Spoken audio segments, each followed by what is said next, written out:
드디어 이 강의의 마지막으로 우리가 직접 연극을 만들어 보도록 하죠. 자, 연극이 어떻게 무대에 오를까라는 것으로 우리는 3강의 강의를 통해서 연극이 어떻게 구성되는지에 대해서 이야기를 나눴습니다. 이제 우리가 직접 만들어 볼 차례죠. 자, 연극 어떻게 무대에 만들까요? 자, 우선 이야기, 어떤 이야기를 할지에 대해서 대본이 있어야 되겠죠.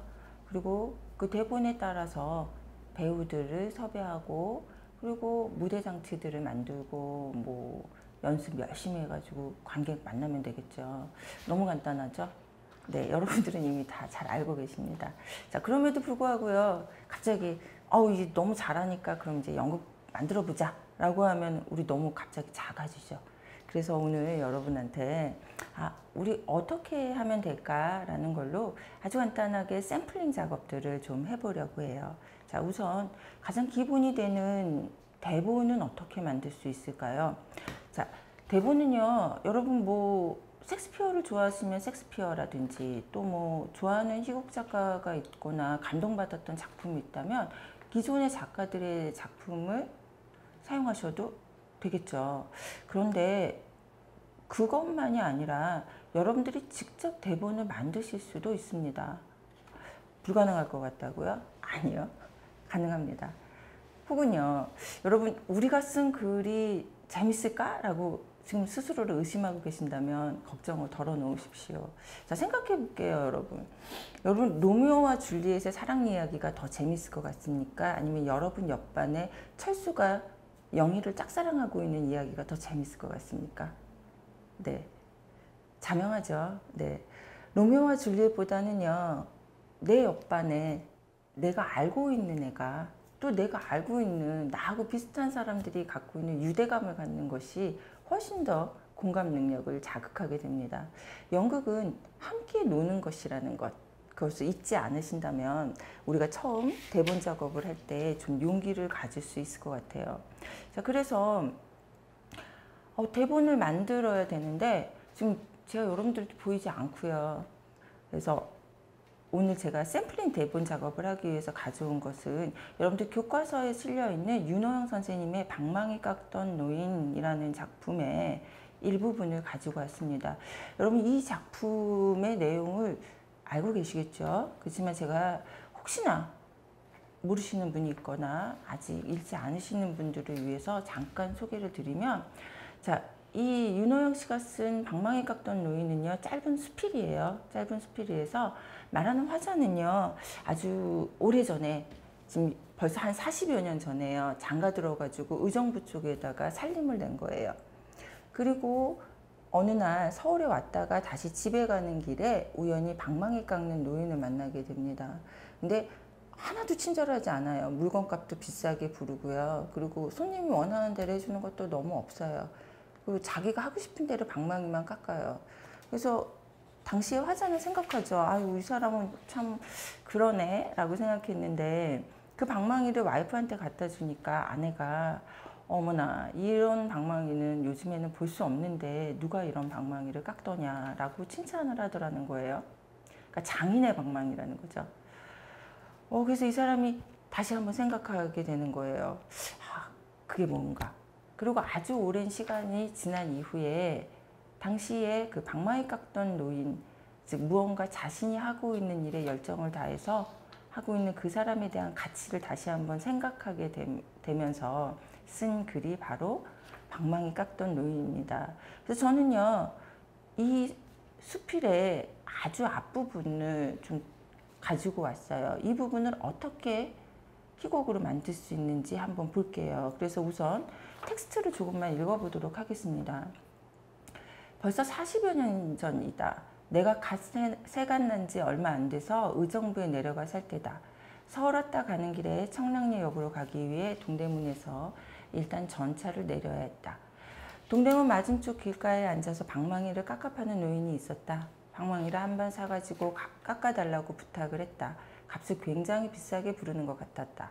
좀 싸게 해줄 수 없느냐고 했더니 방망이 하나 가지고 값을 깎으려오. 비싸거든 다른 데가 사시오. 대단히 무뚝뚝한 노인이었다. 더 깎지도 못하고 깎아나 달라고만 부탁했다. 그는 잠자코 열심히 깎고 있었다. 처음에는 빨리 깎는 것 같더니 저물도록 이리 돌려보고 저리 돌려보고 굼뜨기 시작하더니 이내 마냥 늑장이다. 내가 보기에는 그만하면 다 됐는데 자꾸만 더 깎고 있다. 라는 이 부분을 가지고 어떻게 희곡으로 만들 수 있는지를 좀 살펴보도록 하겠습니다. 자, 우선요, 이 이야기를 가지고 희곡으로 만들기 위해서 우리는 틀거리를 좀 잡아줘야 될 것 같아요. 자, 앞에 보셨던 이 짧은 부분에서 주요 사건은 무엇이었을까요? 여러분, 희곡에서 사건은 굉장히 중요하죠. 왜냐하면 자 보세요. 어떤 일이 벌어지지 않았다면 우리는 흥미를 끌지 않아요. 자, 이 앞부분에서의 사건은 과연 무엇일까요? 방망이 가격을 깎아달라고 했는데 노인이 거절한 거예요. 만약에 그것이 사건이 되려면 그래서 이 화자하고 싸움이 났어야 되겠죠. 그런데 화자는 노인이 깎아줄 수 없다라고 얘기하니까 응수했어요. 뭐 그러면 이게 사건이 될 수 없겠죠. 자, 그러면 여기서의 사건은 뭘까요? 네. 이제 이 사람이 집으로 돌아가야 되니까 기차 시간이 다 다가오니까 이제는 그만하고 좀 돌려줬으면 좋겠다. 물건을 사는 사람은 나다. 그러니까 이제 그만해라 라고 요청을 했는데 노인이 듣지 않고 계속 방망이를 깎고 있는 거예요. 자, 이 다음이 어떻게 될까요? 그래서 지금 여기까지 보는 짧은 것에서는요, 주요 사건이 무엇인지 잡는 법을 좀 생각해 보았습니다. 자, 두 번째는요, 이렇게 사건이 정해졌다면 그 사건을 이끄는 인물이 누구인가? 또 사건을 종결하는 인물은 누구인가? 이것을 선정하는 것이 중요한 키워드가 되겠죠. 자, 이 부분에서 사건을 이끄는 인물은 누구였나요? 노인인가요? 아니면 이야기를 이끌어가는 화자인가요? 이 부분은요, 여러분들이 설정하기에 따라서 아마 스토리가 달라지겠죠. 노인을 중심으로 한다면 A라는 작품이 나올 것이고, 또 다르게 화자를 중심으로 했을 때는 그거하고는 조금 다른 결의 텍스트가 나올 수 있을 것 같아요. 자, 마지막으로는요, 이렇게 인물이 정해졌다면 아주 구체적으로 생각해 보시는 것이 중요합니다. 그냥 단순히 노인? 청년? 이렇게만 얘기를 하면은요, 작업하기가 훨씬 더 어려워져요. 근데 보다 구체적으로 생각해 볼게요. 노인 나이는 몇 살이었을까요? 여러분이 생각하실 때. 자, 노인의 키는 몇 센치일까요? 노인은 작고 왜소할까요? 아니면 크고 우람할까요? 그런 부분들을 생각하시면 이 인물의 캐릭터가 잡히게 되죠. 인물의 캐릭터가 잡히면 여러분들이 대본을 써나가거나 혹은 그 대본을 배경으로 해서 배우로서 역할을 연기해 나가시는데 훨씬 많은 도움을 받게 되실 겁니다. 자, 세 번째 생각하실 거는요. 이곳의 장소는 어디였어요? 물론 이 텍스트에서 동대문이라고 나오죠. 근데 이 장소를 여러분 이 텍스트에 나오는 대로 동대문이라고도 할 수 있지만 장소를 바꿀 수도 있죠. 왜요? 우린 창작자니까. 뭐 뉴욕이면 어떻겠어요? 서울이면 어떻고 파리면 어떻겠어요? 자, 장소를 정해 주셔야 되고요. 그리고 구체적으로 시간도 정해줘야 돼요. 이때 시간이라고 하는 것은요, 단순히 1시나 2시나 이것만을 정하는 것이 아니라요. 이 사건이 벌어졌던 시대는 언제죠? 텍스트에 근거해서 텍스트와 동일한 시간대를 갔을 수도 있습니다. 근데 예를 들면 뭐 현대로 돌아와서 1950년이다 라고도 하실 수 있지만 지금 우리가 살고 있는 이 시대 2020년으로 시간을 정한다면 이야기는 굉장히 다른 결을 가지고 오겠죠. 그래서 시대가 어느 시대냐, 그리고 그것이 발생하는 장소는 어디냐, 그 장소에 어떤 인물들이 등장을 해서 어떠한 사건을 가지고 이야기를 끌어나가느냐, 이것을 정하시는 것이 가장 첫 번째 틀거리가 되겠습니다. 그리고 당연히 이런 것들이 정해지면 그게 분위기가 잡히게 되겠죠. 그래서 샘플링으로 제가 한번 작업을 해봤습니다. 저는요, 장소를 동대문이 아니라 청량리역으로 정했어요. 역 앞에를 정했고요. 시간대는 여러분이랑 함께 생각해 보고자 해서 미정으로 남겨두었습니다. 그래서 제가 저 수필의 텍스트를 희곡으로 바꾸면서 앞에를 썼어요. 등장인물이 일단 나와야 되겠죠. 자, 그리고 모든 희곡 텍스트를 보면은 저렇게 무대 지문이 나와요. 자, 저는요, 무대 지문을 이렇게 작성해 보았습니다. 청량리역, 열차의 출발과 도착을 알리는 소리가 반복적으로 들린다. 기차가 도착할 때마다 한 무리의 사람들이 기차역에서 쏟아져 나온다. 자, 무대 한켠에 자리하고 있는 노인은 묵묵히 방망이를 깎고 있다. 이때 한 청년이 등장하죠. 청년이 첫 대사를 합니다. 방망이 한번 봐주세요 라고 하니까 노인이 그럽시다. 청년이 다시 물어보죠. 죄송한데 얼마죠? 노인이 10만 원이라고 얘기했어요. 청년이 생각할 때 한 10,000원이면 될 것 같은데요. 그래서 청년이 네? 하고 물어보니까 노인이 방망이 하나 가지고 값을 깎으려? 비싸거든 다른 데 가시오 라고 얘기하는 걸로 저는 이렇게 구성을 해봤습니다. 여러분 어떠세요? 자, 근데요, 이거를 할 때 조금 여러분과 함께 생각하고 싶은 거는요, 여러분들 이 등장인물들의 이름을 한번 우리 정해 볼까요? 제가 지금 저렇게 빈 자리로 채워놨는데 노인의 이름은 뭘까요? 젊은이는요. 이건 우리가 그냥 정하면 돼요. 근데 제가 왜 이름을 생각해 보라고 했냐면, 방금 전에 제가 여러분들 인물을 상상하실 때, 인물을 설정하실 때 굉장히 구체적이면 구체적일수록 우리가 작업하기가 좋다라고 말씀을 드렸죠. 자, 이름을 정한다는 것은요, 그 사람이 어떤 사람인지가 이미 상정되어 있기 때문에 정할 수 있는 거예요. 자, 예를 들면 노인의 이름을 뭐라고 해볼까요?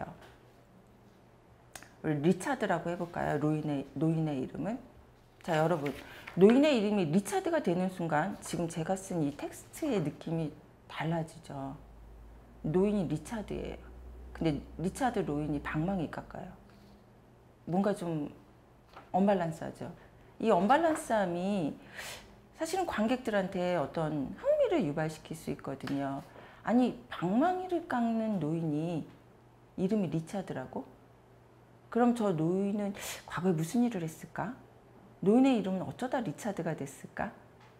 그런 부분들을 생각하면 관객들한테 흥미를 유발할 수도 있겠죠.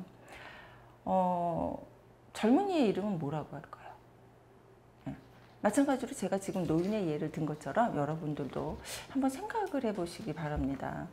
자, 그래서요, 지금 무대 지문에 보면은 청량리역에 열차들이 도착을 하고 뭐 기차가 오고 가요. 그 다음에 청년이 등장해서 첫 번째 대사를 합니다. 근데 청년이 어디에서 어느 순간에 나올까요? 이런 부분들을 생각하고 또 배우로서 연기를 할 때 인물들을 보다 구체적으로, 장소를 보다 구체적으로 정해주는 것은 상당히 중요하죠. 자, 우리가 이런 식으로 지금 너무 짧은 시간에 대본의 샘플링 작업을 해서 조금 부족할 수도 있지만, 이런 식으로 여러분들이 조금씩 늘려나가면서 우리가 무엇에 대해서 이야기할지 대본을 먼저 설정해 주시고 나면은요, 여러분 그 다음 작업은 뭐겠어요? 그 다음에는 배우들을 섭외하겠죠? 배우들을 섭외해서 같이 이야기를 나누고요. 같이 이야기를 나누면서 공연을 어떤 식으로 꾸며나갈지를 정하시게 될 거예요. 자, 그리고 나면은요, 아마 우리는 무대를 꾸미게 될 겁니다. 학교에서 하는 공연들은요, 저희가 같이 공부했던 뭐 큰 오페라 하우스에서 하는 것처럼 그렇게 무대를 만들지는 못해요. 그렇지만 기본적으로 무대를 설정한다는 건 상당히 중요합니다. 왜? 생각해 보세요. 여러분, 무대 디자이너가 중요한 이유 중에 하나는 뭐냐면요, 배우들의 동선을 정해주는 가장 큰 밑그림을 제일 먼저 그려주는 사람이 무대 디자이너예요. 그게 어떻게 그럴까요? 자, 예컨대요, 무대 디자이너가 무대 위에다가 문을 하나만 만들었다고 합시다. 그러면 모든 배우들은 그 문으로만 나와서 그 문으로만 나가야 돼요. 근데 무대 디자이너가 문을 2개 만들었어요. 그러면 동시에 2 사람도 들어올 수 있겠죠. 또 무대 디자이너가요, 문을 앞에 하나 만들고 뒤에 하나 만들었어요. 그러면 동선이 어떻게 되겠어요? 앞으로 들어왔다가 뒤로 나가거나 뒤로 들어왔다 앞으로 나가는 동선이 정해져요. 내지는 무대 디자이너가 무대 위에 소파를 만들어 놨어요. 그러면 걸어 다니다가 앉을 수도 있겠죠. 이런 식으로 가장 기본적인 무대의 동선을 정해주는 게 무대 디자이너예요. 따라서 우리가 학교에서 공연을 할 때도요, 대단히 뭐 멋진 화려한 뭐 그런 기성 작가들이 하는 그런 것까지는 아니더라도 예컨대 테이블 하나, 의자 하나라도 있는 것과 없는 건 다르실 거예요. 자, 그러면 무대 디자인 어떻게 할까요? 자, 처음 얘기를 하면서요, 여러분들하고 장소가 어디냐, 그리고 그때 시간대가 어디냐를 생각해 보시라고 했어요. 만약 우리가 이 공연을요, 1930년대 6.25 이전으로 한다면 그때 당시에 지금 제가 찾아온 자료는 1930년대 서울 청량리역의 모습이에요. 자, 만약에요, 우리가 2020년 지금 오늘날의 시대로 이 이야기를 가지고 온다면요, 지금 보여지는 모습은요, 똑같이 청량리역인데 지금 현재 우리 시대의 모습입니다. 내지는요, 나는 이거를 조금 더 좀 미래 이야기로 하고 싶어. 예를 들면은 노인이 리차드잖아. 그러니까 노인이 타임머신을 타고 미래에 온 거야. 그래서 미래에서 벌어지는 일이야 라고 설정을 하고 싶어요. 자, 그러면 거기에 맞는 디자인을 찾아야겠죠. 저는 그래서 거기에 맞는 디자인이라고 해서 제가 생각할 땐, 여러분 동대문에 가면 동대문 디자인 플라자 있죠. 저는 이 디자인 플라자가 상당히 미래적이더라고요. 그래서 이 디자인을 가지고 왔어요.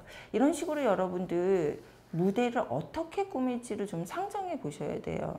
제가 이렇게 샘플링을 하면서 자료들을 보여주는 이유 중에 하나가 뭐냐면, 대체로 우리가 생각할 때 그러죠. 저도 대학생 때 그랬던 것 같아요. 뭔가 이렇게 예술가들이 창작을 할 때는요, 천재들이 하는 거라고 생각했어요. 그래서 뭐 자료조사 같은 거 안 하고 어느 날 갑자기 이렇게 있으면 영감이 나한테 와서 번쩍 해가지고 뭐를 이렇게 타타타타 그려내고, 이런 게 예술가인 줄 알았거든요. 근데 제가 너무 충격을 받았던 게, 대학을 갔는데 교수님한테 혼났어요. 예술가들이 그런 거 아니라고. 그래서 하나의 디자인을 하는데, 예를 들면 의자를 하나 만드는데 그 교수님이 의자에 대한 디자인을 최소한 50장을 갖고 오라고 말씀하시더라고요. 그때 제가 뭔가 다르게 바라보는 관점이 생겼던 것 같아요. 여러분들도요, 뭔가를 디자인할 때 오늘은 영감이 안 떠올라 라고만 하지 마시고, 하나의 디자인을 하기 위해서는 굉장히 많은 리서치 작업이 필요해요. 그리고 혹시 이 강의를 듣고 있는 누군가는 이후에 무대 디자인을 꿈꿀 수도 있겠죠. 네. 그래서 이렇게 무대까지 준비가 되면요, 그 다음에 뭐 해야 되죠? 네. 배우들이 연기를 해야 됩니다. 이거 가장 큰 난제죠. 자, 이제 저한테 연기하래요. 어떻게 연기하실 거예요? 겁먹지 마십시오. 이거 제가 지금 수영을 배우기 위해서는 먼저 물에 빠져야만 한다 라고 첫 번째 썼는데, 이게 제가 대학교 때 저희 교수님한테 들은 이야기예요. 저도 무대에 올라갔는데 정말 한 걸음도 걸을 수가 없는 거예요. 그래서 그때 제가 교수님한테 물었어요. 연극 어떻게 하는 거예요? 배우는 어떻게 되는 거예요? 저 연기 못할 것 같으니까 설명해 주세요 라고 얘기했더니, 그때 교수님께서 이렇게 말씀하시더라고요. 수영을 배우려면 먼저 물에 빠져야 한다. 아주 간단한 이야기인 것 같지만 저것이 본질입니다. 그리고 여러분, 차후에 여러분들이 직업 배우가 될 수도 있고요. 그리고 이 강의를 듣고 계시는 여러분들 중에는 연극영화과를 지망하는 학생들도 있으시겠지만, 내지는 그렇지 않은 분들도 계세요. 우리가 꼭 뭔가를 향후에 직업인으로 되기 위해서 배우는 건 아니잖아요. 우리가 미술 시간이 있는데 미술 시간에 미술을 그린다고 해서 전부 화가가 되는 게 아닌 것처럼, 우리가 경험을 해보는 것도 굉장히 중요하죠. 그래서 그냥 일단은 시도를 해보시다 라는 이야기를 먼저 드리고 싶고요. 근데 이렇게 얘기하면 굉장히 무책임하죠. 근데 알겠어요. 물에 빠질게요. 할게요. 근데 그럼에도 불구하고 우리는 계속 질문하게 돼요. 어떻게 해야 돼요? 근데 어떻게 하는 거죠? 이거 제가 이랬었거든요. 그래서 여러분들의 심정을 누구보다 잘합니다. 그래서 여러분들한테 팁을 하나 드릴게요. 내가 누구인가를 생각하는 것 대신에 내가 어디에 있는가, 또는 나는 어디를 바라보고 있느냐로 질문을 바꿔보십시오. 좀 더 쉽게 예를 들어볼게요. 자, 여러분이 줄리엣이에요. 여러분한테 맡겨진 배역이 줄리엣이에요. 그러면 보통 배우들 어떻게 생각해요? 줄리엣이 지금 무슨 생각을 하지? 줄리엣은 로미오를 사랑하니까 내 눈빛은 사랑하는 눈빛이 돼야 되는데 내 눈빛이 사랑하는 눈빛인가? 막 이래가지고 줄리엣이 되려고 막 해요. 그러다 보면은 여러분 우리 방송 보다가 뭐 보면 이런 얘기 하죠. 너무 오버하는 것 같아. 뭐 이런 얘기예요. 네, 그러다 보면은 조금 오버하게 되죠. 자기한테 몰입하게 돼요. 그래서 누구도 공감할 수 없는, 근데 너무 괴로워요. 왜 괴롭냐면 내가 줄리엣이 아닌 것 같거든요. 내가 너무 못하는 것 같거든요. 그래서 그 역할을 하는 배우 자신은 너무 괴롭고 또 보는 사람도 그렇게 즐겁지 않은 게 바로 나는 반드시 줄리엣이 되어야 된다 라는 어떤 생각이에요. 그래서 오히려 그 질문을 바꿔볼게요. 나 줄리엣이에요. 근데 지금 줄리엣이 어디를 바라보고 있지? 지금 줄리엣이 어디에 있지? 이 줄리엣이 지금 발코니에 있나? 아니면 줄리엣이 지금 정원에서 로미오를 기다리고 있나? 이렇게 질문을 바꿔보시면 여러분이 처음 연극을 하실 때 굉장히 많은 팁을 가져갈 수 있을 거라고 생각합니다. 자, 그리고 두 번째는요, 굉장히 중요한 부분입니다. 상대 배우와 조율을 맞춰야 돼요. 혼자 줄리엣이면 안 돼요. 줄리엣은 로미오를 바라봐야 되겠죠. 그래서 항상 상대 배우와 조율을 맞추는 게 중요하고요. 자, 끝으로 이 강의를 마치면서 여러분들한테 공연을 볼 수 있는 팁을 좀 알려드리겠습니다. 자, 앞서서는요, 우리가 공연을 만들어 봤죠. 자, 이제는 관객으로서 공연을 즐기는 법에 대해서도 설명해 드리려고 합니다. 요새 현대 공연은요, 이렇게 두 가지로 나누죠. 하나는 극장에서 하고 있는 공연이고요. 또 다른 하나는 거리에서 하고 있는 공연입니다. 자, 어떤 공연을 볼 것인가? 이거 굉장히 어렵습니다. 어떤 공연을 선택해야 될지 모르겠어요. 그렇다면 우선은 큰 극장을 가십시오. 왜냐하면 소극장에서 하는 공연들에 대한 정보가 전혀 없어요. 그러면은 가장 처음에 시도하기 좋은 거는 큰 극장들을 가시는 거를 추천드립니다. 우선은요, 장충동에 국립극장이 있고요. 또 청파동이 어디냐면요, 서울역 있는 데 있어요. 서울역 뒤쪽에 있는데 서울역 뒤쪽에 청파동에 국립극단이라고 있어요. 근데 이 국립극단에서 재밌는 거를 하는 게 뭐냐면 청소년 극을 해요. 상당히 재밌습니다. 여러분들의 이야기들을 해주기 때문에 여러분들이 보면 상당히 좋아하실 것 같고요. 그 다음에 명동에 명동예술극장이 있습니다. 그리고 대학로에 대학로예술극장, 아르코극장이 있고요. 그리고 대학로에 수많은 소극장들이 있어요. 자, 여기서 중요한 거 하나 나오죠. 근데 티켓 값은요. 네. 요새 여러분들을 위해서요, 청소년들한테는 할인 티켓도 있어요. 그러니까 꼭 학생이라고 말씀하시고 공연들을 좀 봤으면 좋겠고요. 자, 두 번째는 거리 공연에 대해서 조금 소개를 시켜드릴게요. 거리 공연은 극장에서 하는 공연과는 다르게 상당히 매력적인 또 다른 매력을 가지고 있습니다. 우리나라의 공연이 굉장히 많아요. 여러분이 몰라서 그렇지. 자, 대표적으로요, 서울 거리예술축제가 있어요. 서울에서 하죠. 그 다음에 과천축제가 있고요. 안산거리축제도 있어요. 보통 시즌이 다 비슷해요. 이제 여러분들 이게 시즌이 지금 이 강의를 듣고 계실 때랑 맞으신다면 꼭 보러 가기를 추천드리는데, 대체로 이게 해마다 조금씩 날짜가 변경이 되거든요. 대체로 9월달에서 10월달 사이에 거리예술축제를 합니다. 그래서 서울 거리예술축제나 과천축제나 각 축제마다 여러분 인터넷으로 홈페이지에 한번 들어가 보시면 어느 장소에서 어떤 공연을 하는지에 대해서 자세하게 안내가 나와요. 그리고 거리 공연이죠. 전부 무료입니다. 네, 너무나 재밌으니까 여러분 많이 보시고 여러분들 많이 느끼시고, 그래서 훨씬 더 풍요로운 여러분들의 학창시절이 되시기를 바랍니다. 여러분 지난 4주 동안 오늘까지 모든 강의를 잘 들어주셔서 너무 감사합니다. 네, 여러분 수고하셨습니다. 저는 여기서 마치도록 하겠습니다.